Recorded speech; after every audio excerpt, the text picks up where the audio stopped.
El Evangelio de Juan, capítulo 7, versículos del 25 hasta el 36. Algunos de los que vivían en Jerusalén comenzaron a preguntarse unos a otros: ¿no es ese el hombre a quien procuran matar? Sin embargo, está aquí hablando en público y nadie le dice nada. ¿Será que nuestros líderes ahora creen que es el Mesías? Pero ¿cómo podría serlo? Nosotros sabemos de dónde proviene este hombre. Cuando venga el Mesías, sencillamente aparecerá y nadie sabrá de dónde proviene. Mientras Jesús enseñaba en el templo, exclamó: «Es cierto, ustedes me conocen y saben de dónde provengo, pero no estoy aquí por mi propia cuenta. El que me envió es veraz, y ustedes no lo conocen. Pero yo sí lo conozco, porque provengo de él, y él me envió a ustedes». Entonces los líderes trataron de arrestarlo, pero nadie le puso las manos encima porque aún no había llegado su momento. De las multitudes presentes en el templo, muchos creyeron en él. Después de todo, decían: ¿acaso esperan que el Mesías haga más señales milagrosas que las que hizo este hombre? Cuando los fariseos se enteraron de lo que las multitudes andaban murmurando, ellos y los principales sacerdotes enviaron guardias del templo para arrestar a Jesús. Entonces Jesús les dijo: «Voy a estar con ustedes solo un poco más de tiempo. Luego volveré al que me envió. Ustedes me buscarán, pero no me encontrarán, y no pueden ir a donde yo voy». Desconcertados por esas palabras, los líderes judíos se preguntaban: ¿a dónde pensará ir? ¿Estará pensando salir del país e ir a los judíos dispersos en otras tierras? Tal vez hasta les enseña a los griegos. ¿A qué se refiere cuando dice: «me buscarán, pero no me encontrarán, y no pueden ir a donde yo voy»? Pues hasta aquí, hermanos, la palabra del Señor. Tras escuchar los líderes judíos y las multitudes la primera parte de las enseñanzas de Jesús en el templo, vemos en este texto que algunos de los que vivían en Jerusalén comenzaban a cuestionarse la razón por la cual el Señor se encontraba hablando libremente, si en teoría se sabía que lo estaban buscando para matarle. ¿Recordáis que en los versículos anteriores, concretamente en el versículo 20, le acusaron a Jesús de tener un demonio por decir él mismo que buscaba matarle? Lo vimos el domingo pasado. Pues ya aquí comprobamos que aquellos que intentaron negar lo evidente eran los líderes religiosos y que en verdad sus intenciones eran tan conocidas por muchos que los propios habitantes de Jerusalén eran conscientes de ese objetivo. No obstante, leemos en el versículo 26 que ciertas personas estaban planteando que quizá Jesús hablaba con libertad porque los gobernantes lo habían reconocido como el Mesías, pues si no, no tendría sentido que estuviese enseñando en el templo y que nadie le dijese nada. Ahora bien, los razonamientos de estos habitantes de Jerusalén no terminaron aquí, pues ellos mismos no daban crédito a la posibilidad de que sus gobernantes, los cuales no solo serían las autoridades religiosas, sino también las políticas, hayan aceptado a Jesús como el Mesías, ya que ellos entendían que no se podía saber de dónde vendría el ungido. Y sin embargo, sí sabían de dónde venía Jesús. Y creo que con estas palabras no se estaba insinuando que estas personas supiesen exactamente quién era la familia de Jesús o su genealogía, como sí lo sabían, por ejemplo, los habitantes de la región de Galilea, sino que probablemente eran conocedores de que Jesús venía de Nazaret. Y claro, ya sabéis, ¿podía venir algo bueno de Nazaret? Ahora bien, tampoco creo que estas palabras de estos habitantes de Jerusalén se limitaban a la localización o al lugar de procedencia del Mesías, pues bien pudieron mencionar el dato de que el Cristo vendría de Belén Efrata, aunque seguramente varios de ellos ignoraban esta profecía de Miqueas. Así que considero que sus afirmaciones iban más allá, iban en la línea del misticismo en la figura del Mesías, es decir, que esperaban a un libertador divino que aparecería así de repente y que no tendría unas características tan humanas como este joven rabí para ellos, tan humanas y comunes, y proveniente además de un lugar tan despreciado en aquel tiempo como era la ciudad de Nazaret. Un ungido que aparecería, por tanto, de forma inminente e impredecible, era lo que ellos esperaban, y no a este joven rabí de Nazaret. Pues bien, ante todos estos comentarios, el Señor Jesús decidió intervenir y hablarles directamente a estos hombres.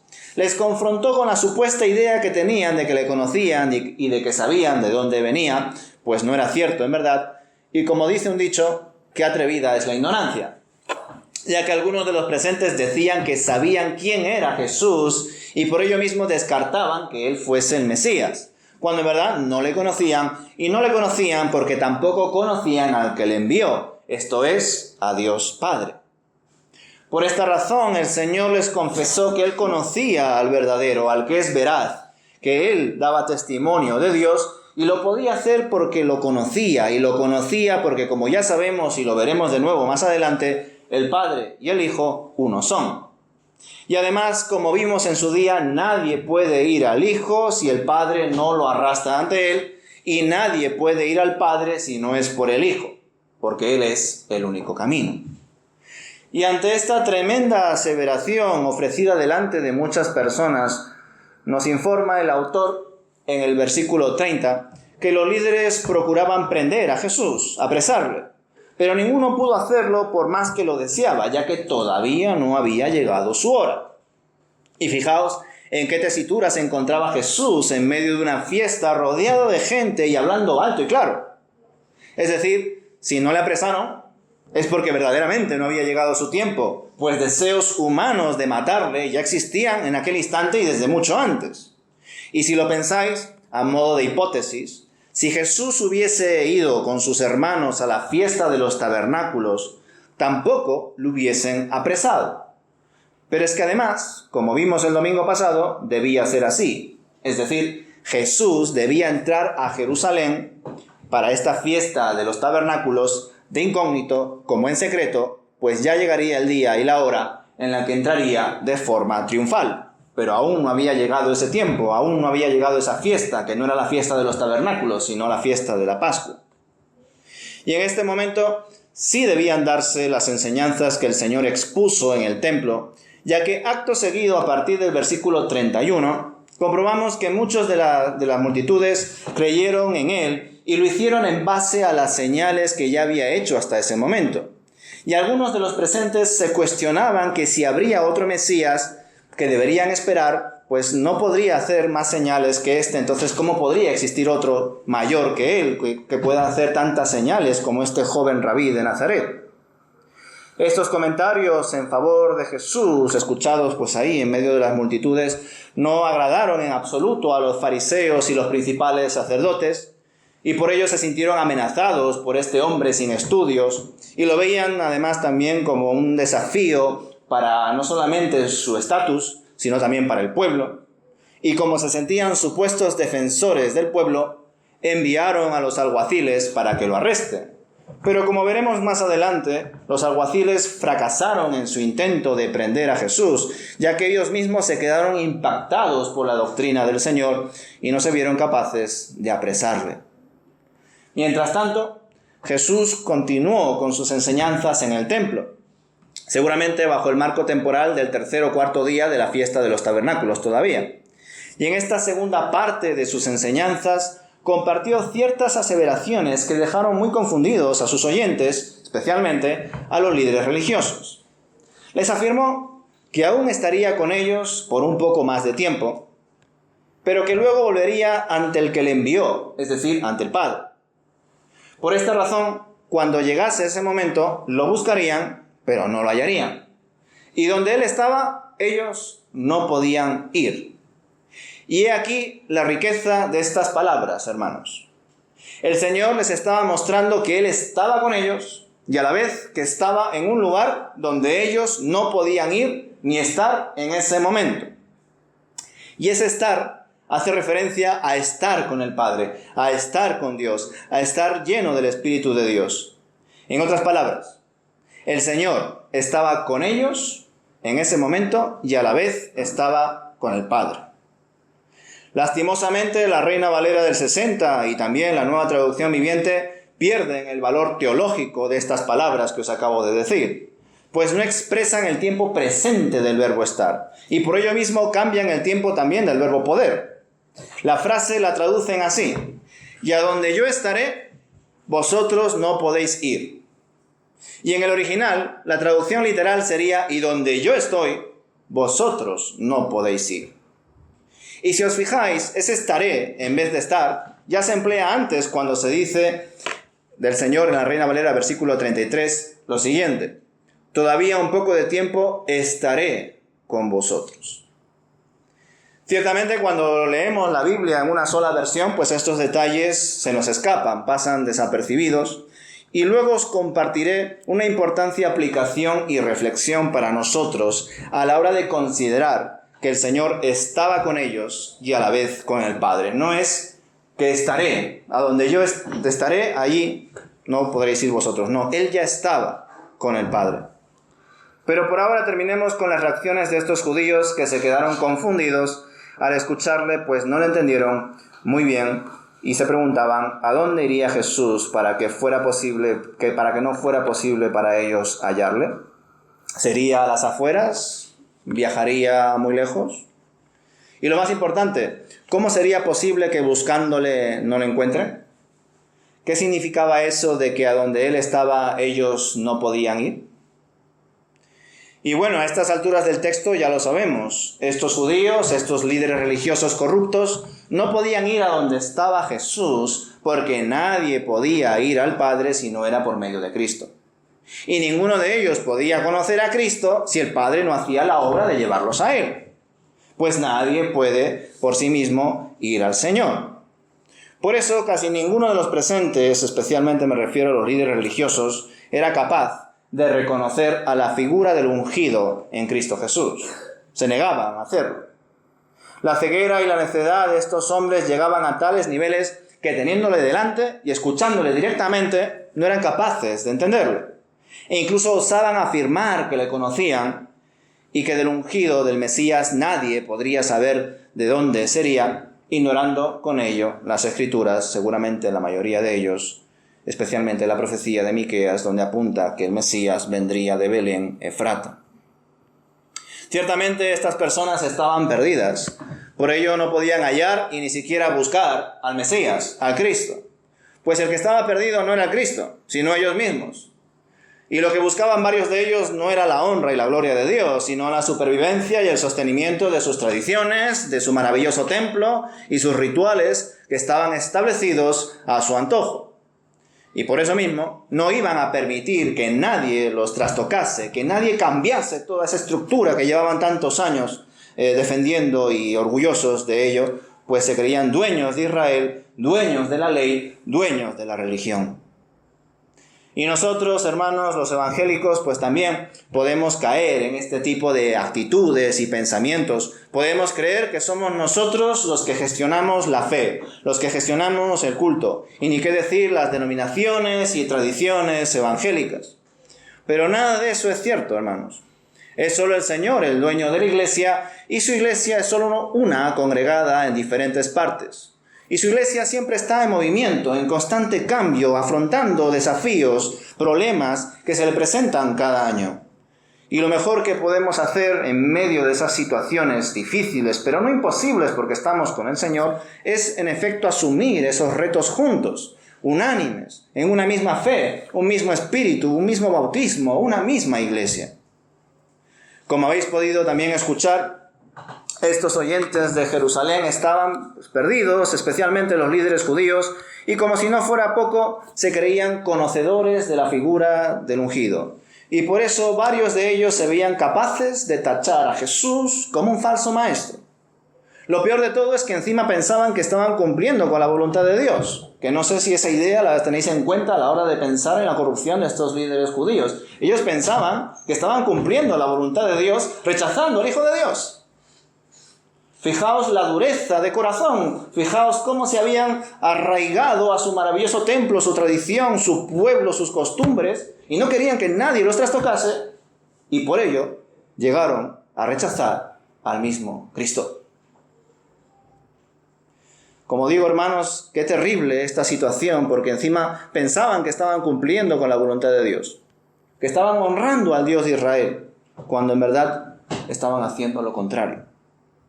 Ellos no sabían ni de dónde venían, ni quiénes eran, ni a dónde iban. Sin embargo, el Señor sí sabía de dónde venía. Venía del Padre. El Padre le había enviado. Sabía también quién era. Él era el Cristo, el Hijo del Dios viviente. Y además también era consciente de a dónde iba. Iba a la presencia de Dios como hijo obediente y obediente hasta la cruz. Como aquel que murió y resucitó por amor y luego, después de haber completado plenamente su misión terrenal, ascendió al cielo para habitar a la diestra del Padre por siempre. A un lugar donde, como en efecto dice al final del texto que empecé a leer hoy, ellos no pueden ir. Por más que le busquen, no le pueden hallar. Y claro, ¿cómo iban a saber estas cosas estas personas de Jerusalén, estos líderes, si ni siquiera eran conscientes de quiénes eran ellos mismos? Estaban perdidos. ¿Y nosotros? ¿Sabemos de dónde venimos? ¿Sabemos quiénes somos? ¿Sabemos a dónde vamos? Espero que sí. Venimos del Señor, tanto física como espiritualmente. Él nos creó a su imagen y semejanza y por ello nuestro cuerpo volverá al polvo porque del polvo vino, pero nuestro espíritu volverá al Señor porque Él nos lo dio. Él además nos salvó, nos dio una nueva vida en Cristo Jesús, una nueva identidad, y por ello sabemos quiénes somos también. Somos hijos de Dios por la fe, por su gracia. Y no solo tenemos presente su vida terrenal, su entrega, su sacrificio por nosotros, manifestado principalmente en la cruz, sino también su resurrección, su poderosa resurrección. Y no porque hoy sea el día especial del domingo de resurrección, según el calendario, sino porque cada domingo, como bien ha comentado Ricardo, cada domingo y cada día debe ser un día donde demos gracias al Señor por su muerte y resurrección.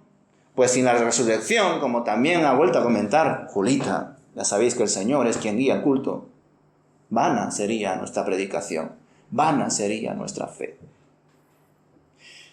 Ya lo sabéis, hermanos, si Cristo no hubiese resucitado, seguiríamos teniendo el problema de la muerte, el problema de la separación de Dios. Y no tendría sentido esperar algo que no se va a cumplir, algo que no se va a manifestar.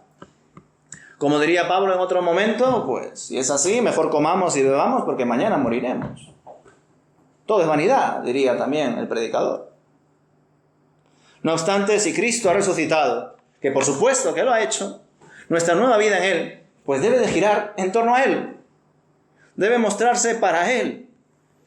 Y en esta nueva realidad debe ser Él, su Espíritu, el que nos guíe, el que nos guarde, el que nos impulse, y cada día. Es increíble toda, como también ha comentado Ricardo, lo podéis ver incluso en diferido, ¿no? Todas estas procesiones y actividades y cultos que se han hecho, misas que se han hecho durante estos días. Es impresionante ver el ambiente, pues, fúnebre en muchos casos, triste, lúgubre, pues, de supuesto arrepentimiento y emoción, que por supuesto no lo puedo negar a la hora de ver, pues, esas figuras, esas imágenes, esas representaciones de la pasión de Cristo, y ver cómo todos esos llantos, lamentos, y ni qué decir promesas que esa gente hará en su corazón, a la semana siguiente volverá a ser todo igual, y si no, a la siguiente.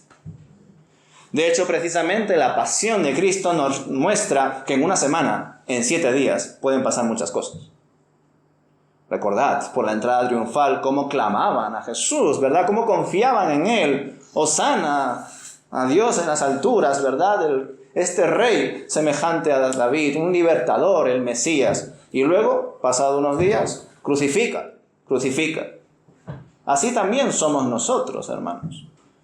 Pero esa es la diferencia entre vivir simplemente una religión, una tradición, una costumbre y molestarse con aquellos que quieren romper con esa tradición, esa costumbre, ese lugar, esa forma de vivir la vida y tener al Espíritu.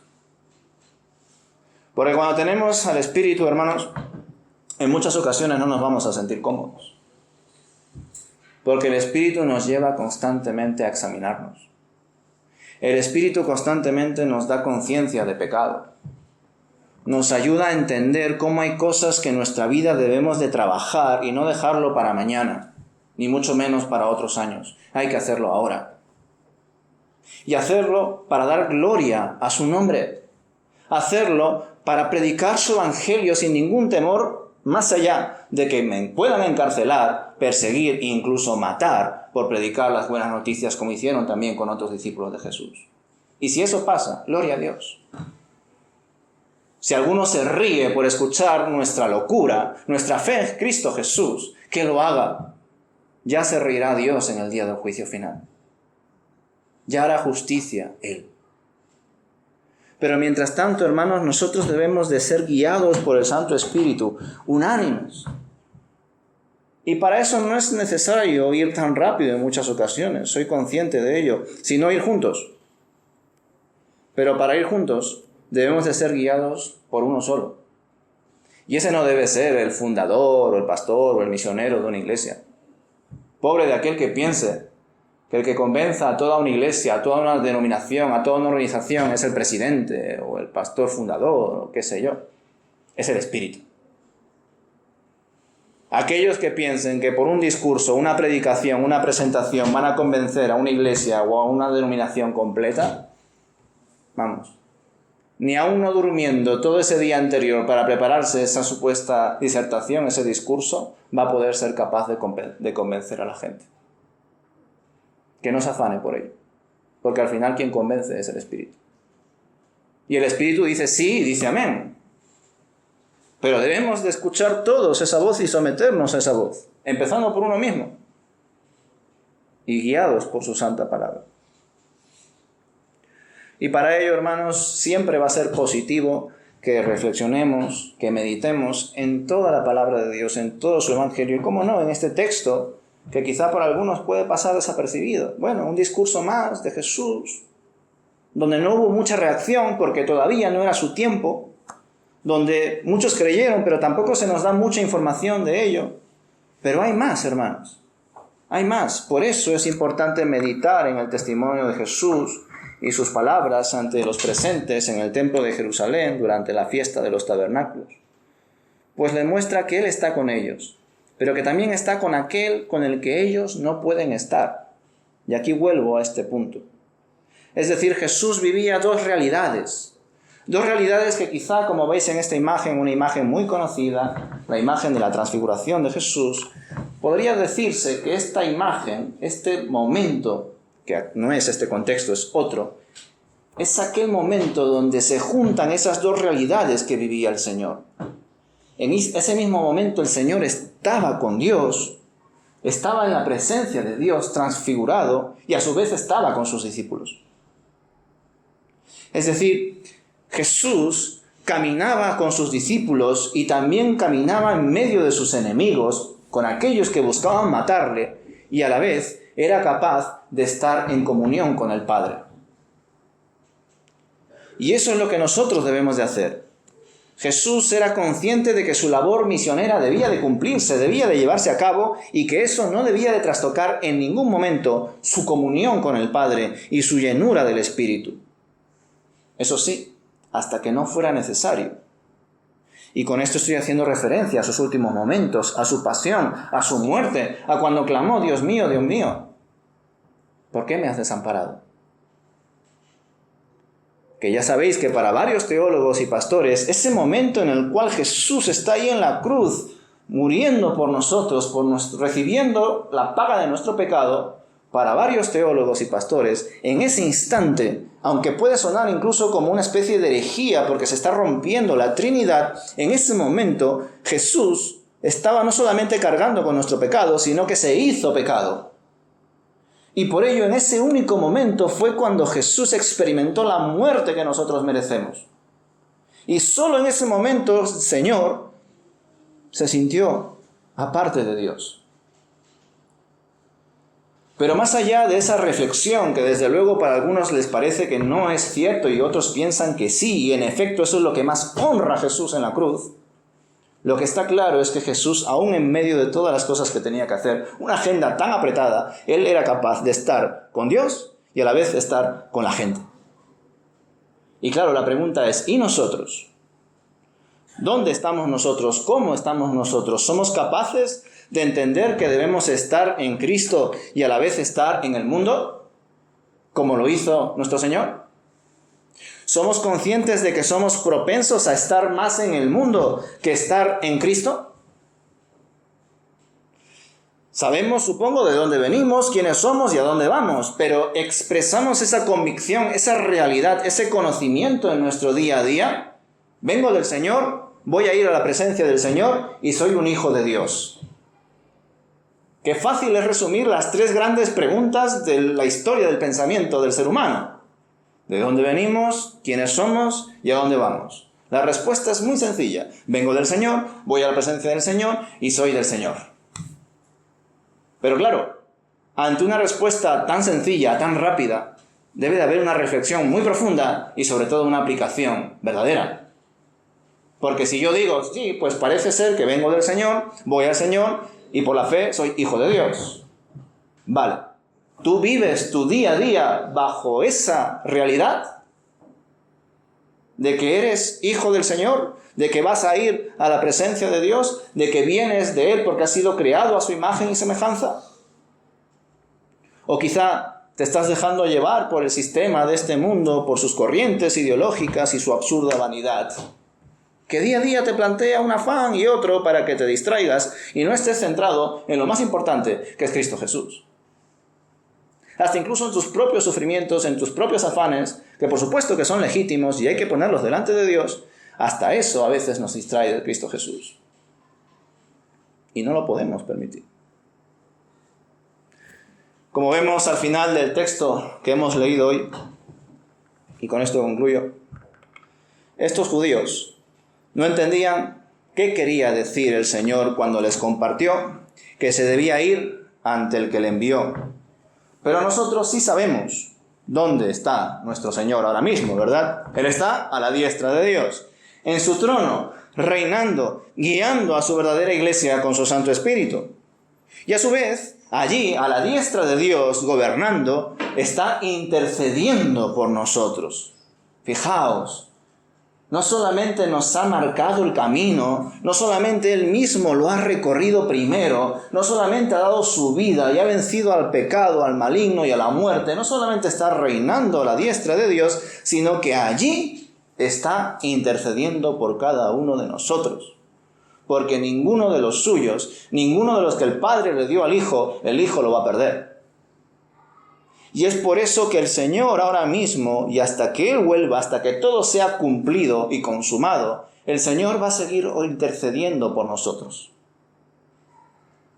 Algunos de vosotros, por la tradición de donde venís y vuestras experiencias, llegáis a pensar, y así me lo habéis mostrado, incluso con palabras, que cuando un hermano que tiene muchos años en la fe, y ya ni qué decir, un pastor ora por vosotros, sentís que esa oración tiene como más fuerza, más poder, como que llega antes a Dios, porque claro, es un hermano tan devoto, que lleva tantos años en el Señor, que ha estudiado, que es pastor, que es misionero. Entonces hay algunos que caéis en esa idea de que esas personas, como que están tan conectadas con Dios, que cuando oran por vosotros, por cualquier situación, personal, laboral, un problema de salud, como que el Señor escucha más esa oración.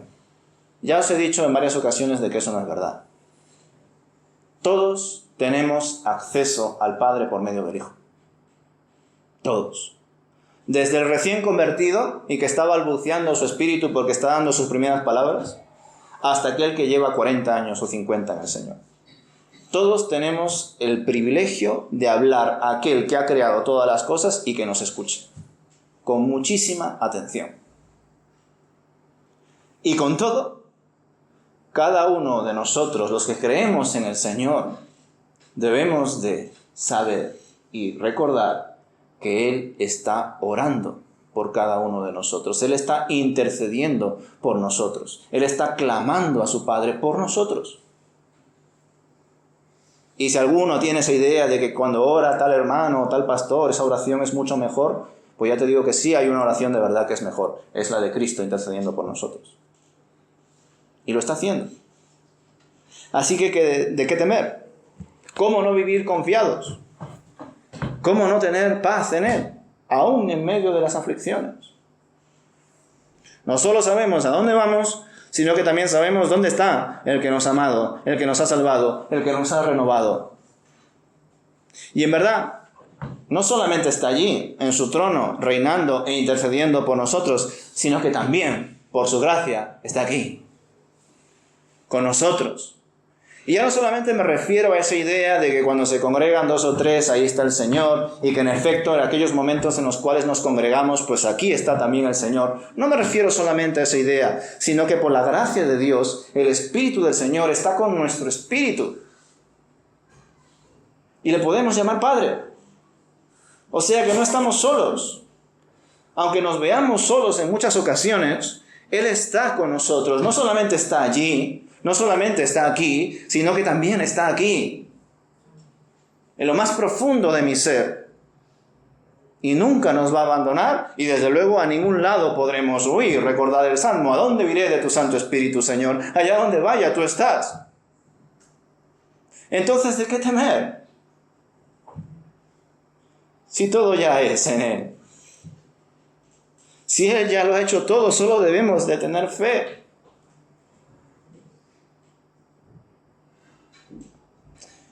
Así que demos gracias, hermanos, al Señor por todo lo que Él ha hecho en su Hijo. Gracias a Él, nosotros tenemos vida, le podemos dar culto en espíritu y en verdad, podemos entender y recibir su muerte y su resurrección, honrarla, hacer memoria de lo que Él ha hecho por nosotros. Habita con nosotros. Su Espíritu está íntimamente con cada uno de nuestros espíritus. Y como digo, por su gracia le podemos llamar Padre. Así que, hermanos, aunque mucha gente no supo reconocer en Jesús al ungido de Dios, nosotros sabemos que Él es el único ungido de Dios.